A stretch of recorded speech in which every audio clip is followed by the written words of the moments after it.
مومنو،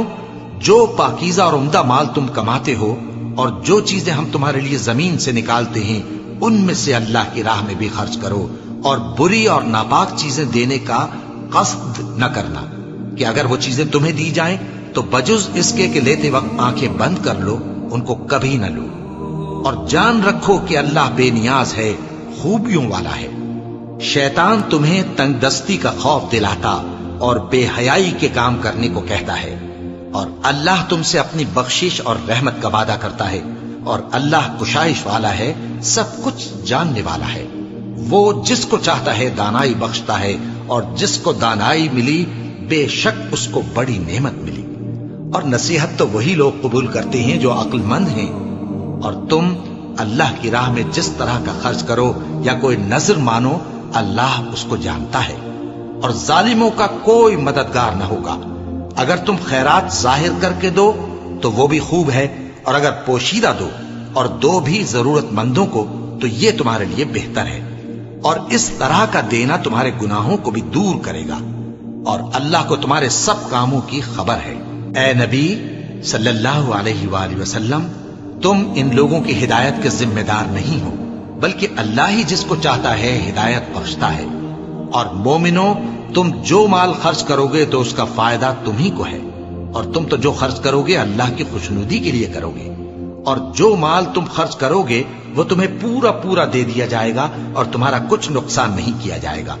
اور ہاں، تم جو خرچ کرو گے تو ان حاجت مندوں کے لیے جو اللہ کی راہ میں رکے بیٹھے ہیں اور ملک میں کسی طرف جانے کی طاقت نہیں رکھتے اور مانگنے سے آر رکھتے ہیں، یہاں تک کہ نہ مانگنے کی وجہ سے ناواقف شخص ان کو تونگر خیال کرتا ہے،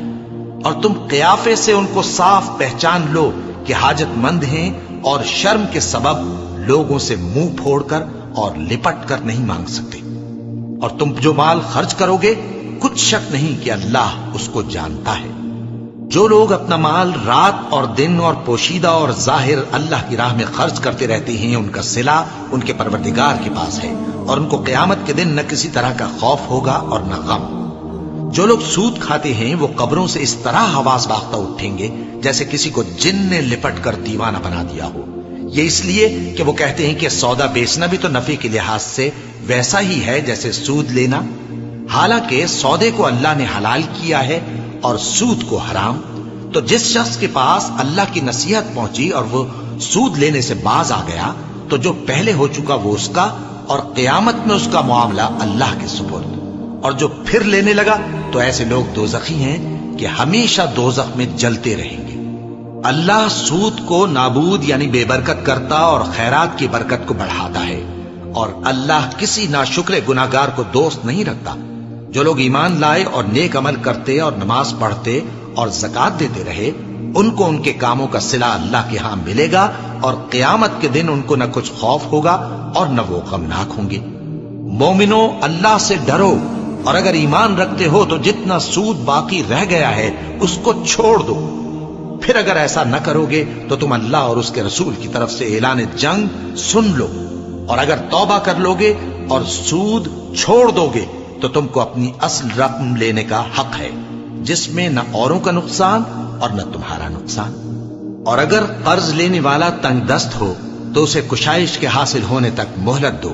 اور اگر زر قرض بخش دو تو وہ تمہارے لیے زیادہ اچھا ہے، بشرطے کہ سمجھو۔